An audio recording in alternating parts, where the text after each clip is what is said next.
This video is sponsored by Bilibili Comics. Watch the video for more details. Part 10 में हम देख चुके हैं सुबह ने मिस्टर ओ को कन्फेस कर दिया था कि मैं तुम्हें लाइक करती हूँ। आगे हम देखेंगे। आई सजेस्ट पार्ट 11 से पहले पार्ट 10 भी देख लीजिए, जिसका लिंक आपको ऊपर आई बटन पर मिल जाएगा। अगर आपको मेरी वीडियोस अच्छी लगती है तो लाइक और शेयर करना, और हाँ, कमेंट कर जरूर बताना।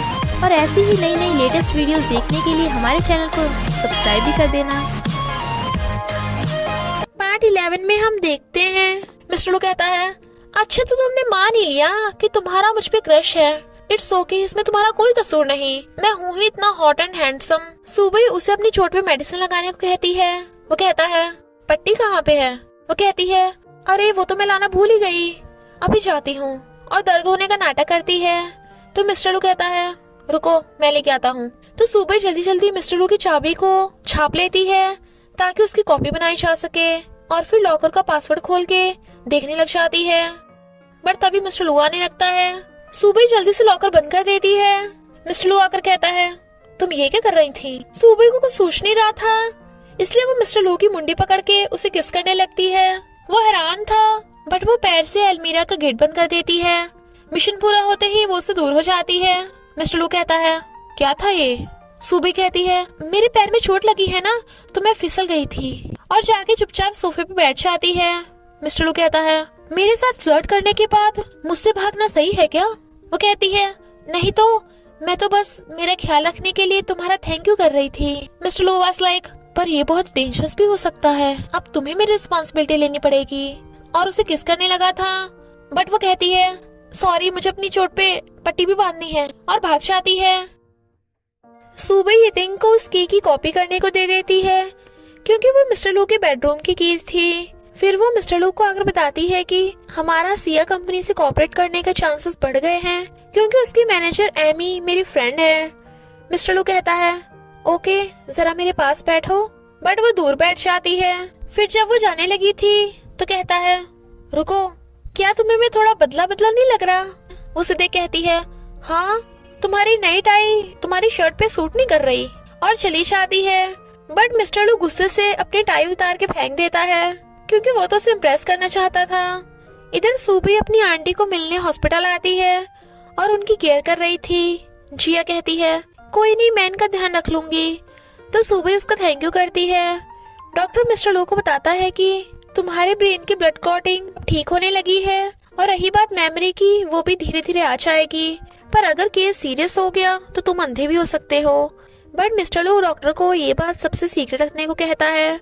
सुबह और असिस्टेंट एक दूसरे को हॉस्पिटल में देख लेते हैं। असिस्टेंट के पूछने पे वो कहती है, मुझे स्ट्रेस हो रहा था इसलिए मेडिसिन लेने आई, पर तुम यहाँ क्यों? वो कहता है, मुझे भी स्ट्रेस हो रहा था। सुबह देखती है वहाँ पे यूरोलॉजी है। वो कहता है, नहीं नहीं वैसा नहीं है जो तुम समझ रही हो, मैं उस टाइप से बिल्कुल ठीक हूँ। बट वो कहती है, पर हिम्मत मत हारना। फिर असिस्टेंट मिस्टर लू को बताता है कि आपने अपनी वाइफ को स्ट्रेस दे दिया है, इसलिए मिस्टर लू उसके रूम में एसेंशियल ऑयल रख रहा था। वो कहती है, यानी तुम्हें मेरी फिक्र है? मिस्टर लू उसे करीब कर कहता है, अगर तुम मुझसे ऐसे फ्लर्ट करती रही तो कुछ भी हो सकता है। सुबह एकदम से दूर हो जाती है। मिस्टर लू ने उसका फाइल का काम कर दिया था, इसलिए उसे थैंक यू करती है, वो भी हर्ट के साथ। बट मिस्टर लू उसे अपना क्रेडिट कार्ड दे के कहता है, जो भी लेना हो इससे ले लेना, पर स्ट्रेस मत लो। नेक्स्ट डे मिस्टर लू कंपनी से ही सीसीटीवी से अपने घर में नजर रख रहा था। वो कहीं नहीं दिख रही थी तो फोन करता है। सुबह कहती है, मैं घर ही हूँ अभी। बट सुबह भी इतनी चंट है, वो सीसीटीवी के आगे वहीं का फोटोग्राफ लगा देती है और कीज लगा के मिस्टर लू के रूम में चली जाती है। मिस्टर लू सीसीटीवी से देख रहा था कि सुबह तो अंदर ही नहीं आई, तो स्माइल करता है, जबकि सुबह उस फोटोग्राफ के पीछे मिस्टर लू का लॉकर खोल लेती है, और फिर उसे उसमें से कॉन्ट्रैक्ट मिलता है। फ्रेंड्स, अगर आपको बच्चों वाली स्टोरी बहुत पसंद है तो आप बिलीबिली कॉमिक के my twins are my wingman, attack of the cutie pie, इस टाइप की बहुत सारी बच्चों वाली कॉमिक पढ़ सकते हो, जो बहुत इंटरेस्टिंग और फनी है। और बिलीबिली कॉमिक्स ऐप को डाउनलोड करना तो बिल्कुल भी मत भूलना, जिसका लिंक आपको डिस्क्रिप्शन और फर्स्ट कमेंट में मिल जाएगा। सुबह एमी से मिलने आई थी। गुयन उसे रास्ते में मिल जाता है, तो वो उसे घर छोड़ने आ जाता है। वो कहती है, यही छोड़ दो, मैं आगे खुद चली जाऊंगी। बट वो अपना फोन वहीं पे भूल जाती है, तो गुयन फोन देने चाहता है। क्रिस मम्मी मम्मी करता हुआ उसे हक कर लेता है। वो कहती है, तुम मेरा कब से वेट कर रहे थे? क्रिस कहता है, मम्मी आप गर्ल हो और मैं बॉय हूँ, तो मुझे आपको प्रोटेक्ट करना पड़ेगा ना। वो कहती है, पर मैं तो तुम्हारी मम्मी हूँ। गुयन कहता है, तुम्हारा बेटा भी है? सूबी हैरान। क्रिस उसके पीछे छुप जाता है। सूबी पूछती है, तुम यहाँ क्यों? क्रिस उसे छुप छुप के देख रहा था।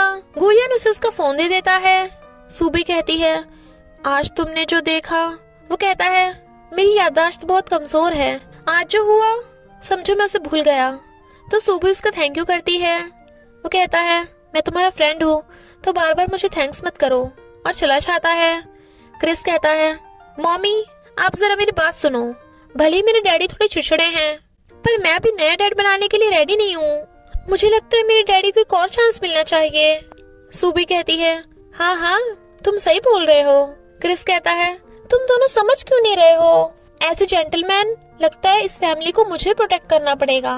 सूबी कहती है, ओके मिस्टर क्रिस, तो क्या आपने अपना होमवर्क पूरा कर लिया? वो कहता है, होमवर्क की बात मैं बाद में करूंगा, और भाग जाता है। कॉन्ट्रैक्टर से सूबी को पता चलता है कि मिस्टर लू ने आंटी से फ्रेग्रेंस ब्रोकेट खरीदने के लिए पैसे ट्रांसफर किए थे, बट पैसे तो आंटी के अकाउंट में गए ही नहीं, तो किसके अकाउंट में गए हैं? मानी आकर कहती है, तू मुझे हुआंजन से बाहर भिगवा रही है ना, तो देखना अब मैं क्या करती हूँ। और लूफिर के पास पहुंच जाती है, तो लूफिर उसे आइडिया देती है कि लगता है एक ही रास्ता है, सूबी को हमेशा के लिए गायब कर दो। मैनी कहती है, हाँ सही कहा। इधर क्रिस हुआंजन के बाहर बैठा मिस्टर लू का वेट कर रहा था, और उसे आता देख भाग के जाता है। मिस्टर लू उसकी तरफ नहीं देखता, तो कहता है, क्या तुम मुझे इग्नोर कर रहे हो? मिस्टर लू कहता है, क्या हम पहले कभी मिले हैं? क्रिस कहता है, चलो छोड़ो, मैं जेंटलमैन हूँ ना, इसलिए तुम्हें माफ किया। मिस्टर लू को हंसी आ जाती है। वो कहता है, जरा मेरी बात ध्यान से सुनो, मैं यहाँ तुम्हें इम्पोर्टेंट बात बताने के लिए आया हूँ।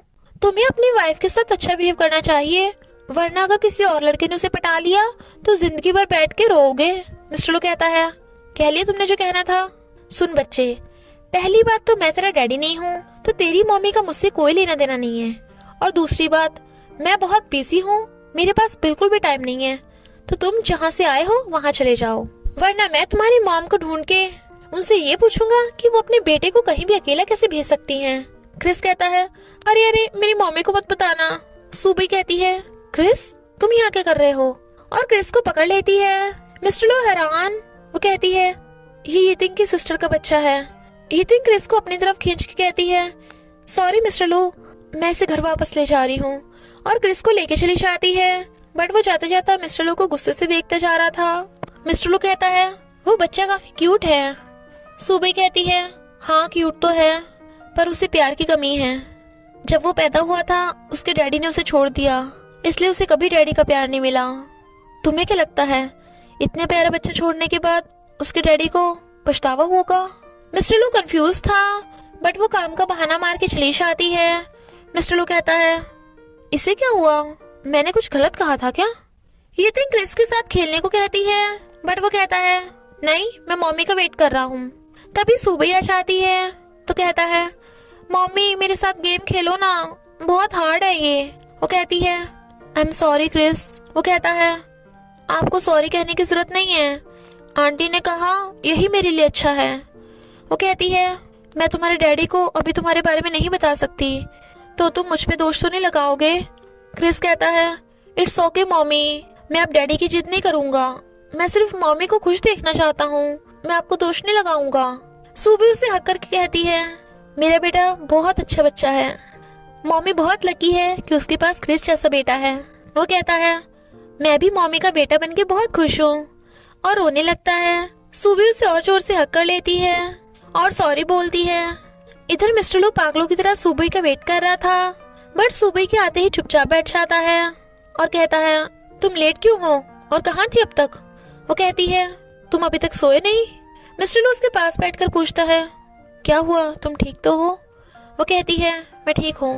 मिस्टर लू उसे ब्राउन शुगर वाटर ला के देता है, क्योंकि उसे लगा कि सूबे को पीरियड्स हो रहे हैं। वो कहती है, बोला ना मैं ठीक हूँ, और जाने लगती है। बट वो उसे रोक के कहता है, तुम्हें पता नहीं चल रहा कि मैं तुम्हारी केयर कर रहा हूँ, और वैसे भी तुम मुझे इग्नोर करो ये मुझे पसंद नहीं। वो कहती है, ओके, मैं तुम्हें इग्नोर नहीं करूंगी, मैं बस थक गई हूँ। और अंगड़ाई लेते हुए जानबूझ के अपना हाथ उसकी टकली पे मार देती है। मिस्टर लू वाज लाइक, ये क्या था? और फिर कहता है, मैं तुम्हारे लिए कुछ लेके आया हूँ, और एक एक करके बहुत सारी मेडिसिन के बॉक्सेस रख देता है।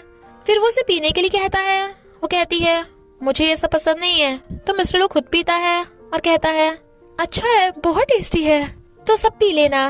बट जाते जाते मुंह बना रहा था क्योंकि बहुत बेकार टेस्ट था। इधर क्रिस ने मिस्टर लू की फोटो पे स्केच करके उसे अगली बना दिया था और सोचता है, खड़ूस, हर्टलेस डैडी, और गुस्से से उसे घूर रहा था। बट इतना काफी नहीं था, इसलिए नेक्स्ट डे वो मिस्टर लू की कार पे परमानेंट मार्कर से कार्टून बना रहा था। बट वहीं पे कोई आदमी सूबे की कार के साथ कुछ कर रहा था, पर क्रिस को थोड़ी ना पता था। वो तो कार्टून की फोटो खींचने लगता है और गलती से उससे उस आदमी की भी फोटो खींचाती है। वो कहता है, ओ बच्चे, तू यहाँ क्या कर रहा है?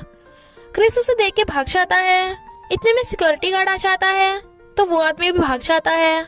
इधर मिस्टर लू सूट बूट पहन के रेडी था ताकि सूबे उसे नोटिस करे, और सोचता है, मैं इतना हैंडसम हूँ, मुझे कोई इग्नोर कर ही नहीं सकता। बट सूबे अपने काम में इतना बिजी थी कि उसकी तरफ बिना देखे जाने लगती है। मिस्टर लू का तो पोपट हो गया और फिर आकर अपनी कार स्टार्ट करता है। बट कार की हेडलाइट पे पिग का कार्टून बना था तो फिर से पोपट। सूबे कहती है, लगता है मिस्टर लू ने बहुत लोगों को परेशान कर रखा है। तभी मिस्टर लू को पता चलता है कि न्यूज वायरल हो गई जिसमें मैनी बोल रही है कि मिस्टर लू ने हॉन्जन कंपनी के अंदर मुझे हरास किया था, पर मैं चुपचाप सहती रही ताकि मेरी सिस्टर सूबे को पता न चले। बट वो तो अब सबके सब डीमन है और सच्चाई छुपाने के लिए मुझे ही हॉन्जन से बाहर फेंक दिया, प्लीज मेरी हेल्प करो। वो दोनों तो बिल्कुल हैरान थे और इतने में ही पार्ट 11 का एंड हो जाता है। तो क्या मिस्टर लू और सूबई मिस्टर लू को इनोसेंट प्रूफ कर पाएंगे या फिर कहानी में आएगा कोई और ट्विस्ट, और क्रिस अपने डैडी को माफ करेगा या नहीं, ये जानने के लिए आपको पार्ट 12 देखना होगा। तो देर किस बात की, जल्दी से जाकर डिस्क्रिप्शन या कमेंट बॉक्स में दी हुई लिंक को क्लिक करके इस रोमांस कॉमिक के मजे लीजिए। Thank you Bilibili comic for sponsoring this video. तो बस थोड़ा सा इंतजार करना, फिर मिलेंगे नेक्स्ट पार्ट में।